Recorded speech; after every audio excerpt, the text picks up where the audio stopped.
活了5亿年的木乃伊穿过博士的身体，朝着西装男缓缓走去。66秒后，木乃伊将夺走这个男人的生命。这已经是东方列车上的第4起命案。第1位受害者是阿加莎女士，第2位是个厨师，第3位是个士兵。所有遭受诅咒的人无一例外，都是在看到木乃伊后的第66秒离奇死去。没人知道如何化解木乃伊诅咒，只能祈祷厄运不要降临到自己头上。经过调取受害者的资料发现，阿加莎女士100多岁，厨师患有罕见的血液病，士兵植入了人工肺，西装男倒是身体健康，只是在一场车祸后得了恐惧症。看来这个木乃伊并不是随机杀人，博士推测他肯定能通过某种手段监测人体状况，并挑选相对脆弱的作为目标。听完这通分析，列车长慌了，他曾参加过战争，患有心理创伤。话音刚落，车厢内的灯光莫名闪烁，这并在众人的身后出现。列车长还在极力发挥着自己的余热。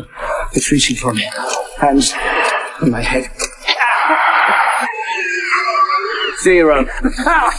博士感觉这66秒也太精准了，这玩意儿一定不是幽灵，而是某种远古科技。到底什么东西要花66秒来充能呢？经过推算，下一个受害者是患有抑郁症的小美。博士急忙拿出扫描仪收集小美的负面情绪，就在木乃伊发起攻击的那一刻，全部转移到了自己身上。接着木乃伊在小美眼前消失了，并朝着博士的方向缓缓走。这样的符号和身后旗帜上的符号一样，因此推断木乃伊曾经是一个士兵，在一场远古战争中死去，之后被一群博士从灰烬中找到一个仪器，看来这玩意儿才是罪魁祸首。它是全宇宙最奇葩的生物，当你看向它时，它就在那里，可只要你的视线一离开，可怜的女人就这样被烧成了灰。这个怪物名为寂静，潜伏地球已有数万年之久，他们观察并控制着人类社会，就连赫赫有名的阿波罗登月计划都是他们一手策划的。没人知道寂静的存在，因为没人能够记起他们。寂静还有一项特殊能力，它能操控人的潜意识，让你不由自主地按照它的命令行事。如此强大又可怕的生物，真的就无敌了吗？这个女孩想到了一个办法，她用手机拍下了寂静的照片，并询问对方但立刻她就忘记了刚刚发生的一切，只隐约记得有件重要事情必须要告诉博士。可究竟是什么事呢？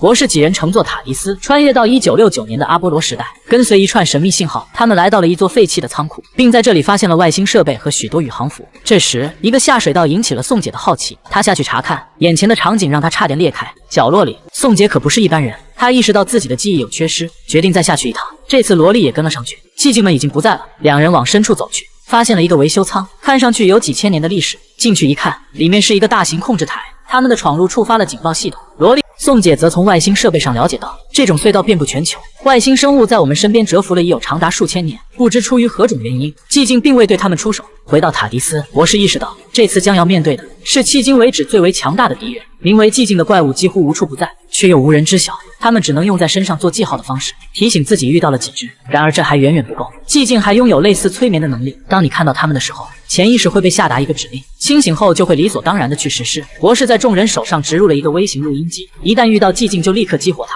几人分头寻找寂静的踪迹，在一所孤儿院里，艾米感受到了诡异的气息，突然门被关上，而自己手掌中亮起了红色的光芒。艾米紧张地四处寻找出路，却发现自己满手满脸全是标记。她细思极恐，缓缓抬头向上看去，只见无数的寂静倒挂在天花板上，并不断发出低沉的嘶吼。艾米强忍恐惧，边盯着他们边向外走去，但一不小心踢到铁桶，惊醒了一只寂静。另一边，卡顿也遭遇了寂静，他问怪物：“你们到底是什么？有没有武器？”怪物低声说道：“这世界是属于我们的。自从有火和轮子的时代，我们就开始统治地球，奴役你们人类并不需要武器。”话音刚落，此时博士也赶了过来，他问受伤的怪物：“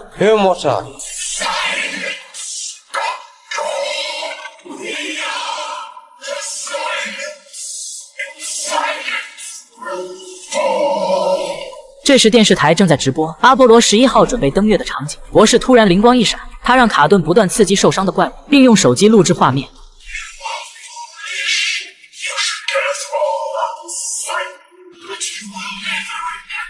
博士成功收到了这段录像。5天之后，人类迎来了第一次登月，这是一场全球直播。Ready. One small step for man. You should get us all outside. You should get us all outside. You should get us all outside. 一瞬间，全人类都收到了杀光寂静的指令，世界各地的人们纷纷举起武器，对准了潜伏在身后的寂静。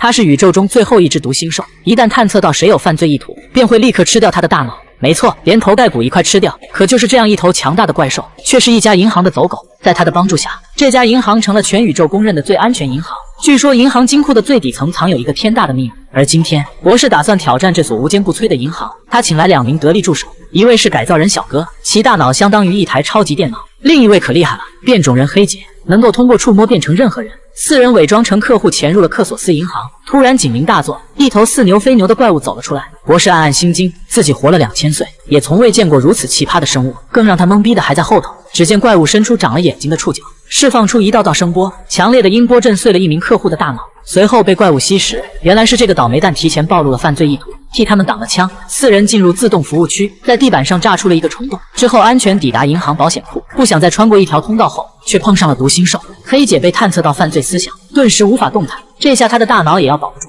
为了减少痛苦，博士不得已递给她一个原子粉碎器。黑姐按下开关，瞬间被分解得无影无踪，来不及悲伤。3人继续前行，很快抵达了地下金库的入口，但这里的安保机制更为复杂，改造人需要时间来破译密码。与此同时，毒星兽被银行放出，逮捕3人。克拉拉被抓住了，为了救他，改造人把历史上所有罪大恶极之人的资料全部下载到大脑里，以吸引毒星兽的注意。这招果然奏效，毒星兽改变了攻击目标。就这样，改造人小哥第2个领了盒饭。但现在博士2人面临一个巨大的问题，没了小哥的技术，金库的最后一道门锁将无人可以打开。正当他们垂头丧气之际，空中传来一声巨响，这个星系发生了超级太阳风暴，并以摧枯拉朽之势迅速逼近。即使全宇宙最安全的银行，也无法抵御这场灾难。安保系统被损坏，博士成功进入金库，然而还没高兴2秒，毒星兽突然出现在面前，2人被当场拿获。主管决定将他们直接火化，命令保安把他们带到了焚化炉。可下一秒，保安解开了他们的手铐，眼前居然是变种人和改造人。原来他们并没有死去，只是被原子粉碎器传送走了。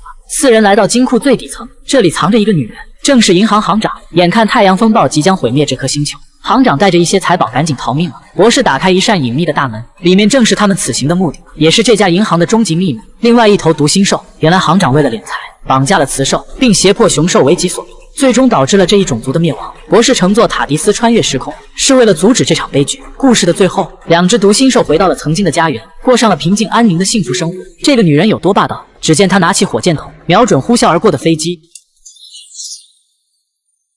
一枪爆头后，女人微微一笑，满意离去。其实她并不是人类，而是扎贡人，一种善于变形的外星种族。由于母星被毁，他们试图征服地球，重建家园。世界范围内存在着2000多万的扎贡人，伪装成人类模样伺机而动。这个变成克拉拉的扎贡人名叫邦尼，他深知想占领地球，首先要解决掉博士这个大麻烦。邦尼追踪到博士乘坐的飞机，他一边以克拉拉的身份与其通话，一边扛起火箭筒开始瞄准。博士对即将到来的危险一无所知。画面一转，真正的克拉拉身处扎贡胶囊中，她被困异世世界无法苏醒，眼瞅博士就要被轰成渣渣。克拉拉猛地一推，远方的邦尼受到影响，第1枪打偏了，他不紧不慢补充弹药，再次瞄准。克拉拉在意识中与邦尼不断抗衡，不让他扣动扳机，奈何意识能力有限，导弹还是发出了。克拉拉心都碎了，可当他仔细看向电视屏幕，发现有2个降落伞飞了出来。死里逃生可是博士的拿手好戏，认为博士已经被干掉的邦尼心情大好，这个男人是他的下一个目标。岂料刚回到家，陌生女人也尾随了进来。邦尼举起双手，嘴里念念有词，男人如遭雷击，惊慌失措地跑了出去。他的身体似乎发生了某种翻天覆地的变化，他痛苦地向路人求救，可人们只是冷漠地看着他。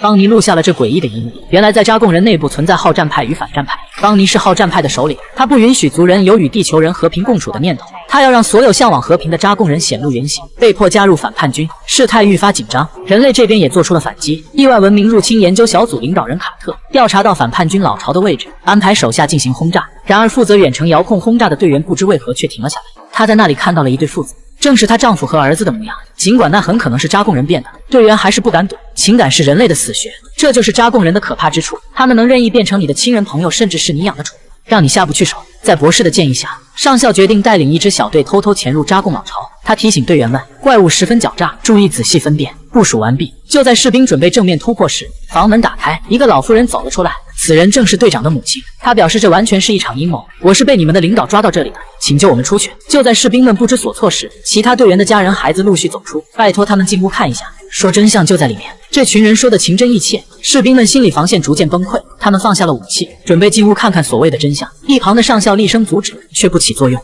气愤的2人绕到房子后门，也跟了进去，可他们还是来晚了一步。士兵们已经变成了一团团像头发一样散发出恶臭的东西。这所学校有种神奇的炸薯条，学生吃完后成绩突飞猛进，博士偷偷潜入调查真相，却发现学校里许多老师根本不是人。更让人汗毛炸起的是，幕后黑手意图利用学生的大脑，破解传说中的造神公式，成为控制整个宇宙的神。博士该如何化解这次的危机？课堂上，新老师发现这里的学生有点聪明过了头，不但能秒算5位数的乘法， 65,983 times 5. 329,915.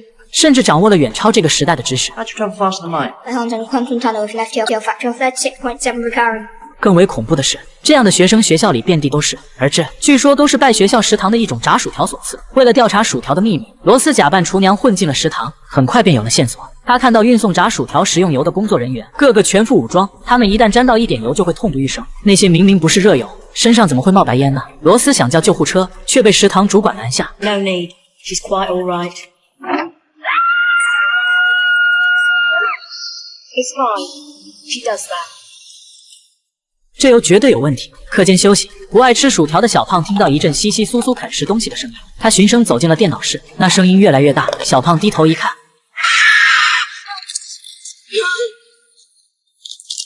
夜晚，学校里空无一人。博士几人又有了惊人的发现，在一个储藏室里，居然全是真空包装的老鼠，就像是为某人专门准备的食物。他们挨个房间检查，当推开校长办公室的门，瞬间被眼前的景象惊呆了，10几只巨型蝙蝠倒挂在天花板上。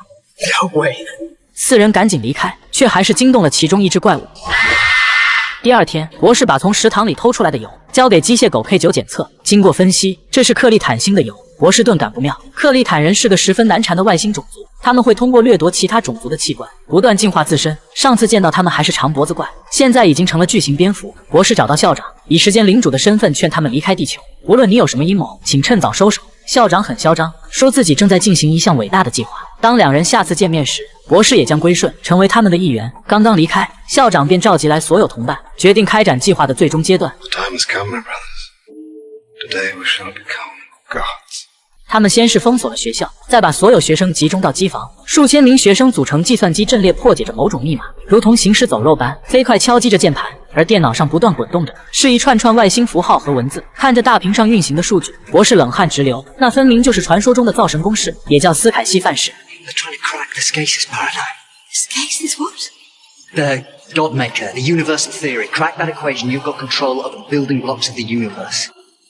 Time and space and matter, yours to control. 破解造神公式最重要的一点是创造力。克利坦人利用那种油强行开发了学生的大脑，把他们变成了超级计算机。一旦公式被解开，学生们便会沦为植物人。校长再次出现，并邀请博士加入自己的阵营。他诱惑博士，只要破解了造神公式，就能让被灭族的时间领主一族复活，而博士的人类伙伴们也将拥有永恒的生命，常伴他左右。博士再也不用担心失去重要的人。面对这样的条件，博士犹豫了。 I could save everyone. Yes.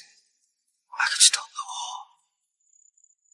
身后的莎拉提醒道：“宇宙必须向前发展，如果没有痛苦，那快乐也就毫无意义。万物皆有始，万物皆有终。”博士知道该怎么选了，他拿起椅子砸碎了计算程序。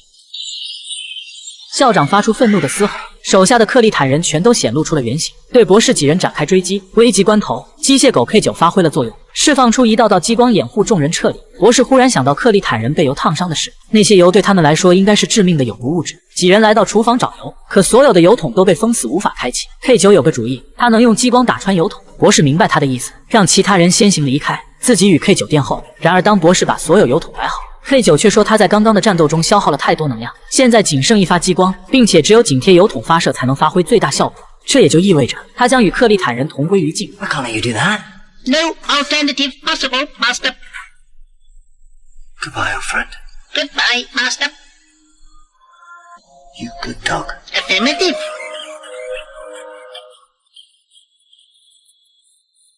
等到敌人追到厨房 ，K9 立刻击穿了油桶。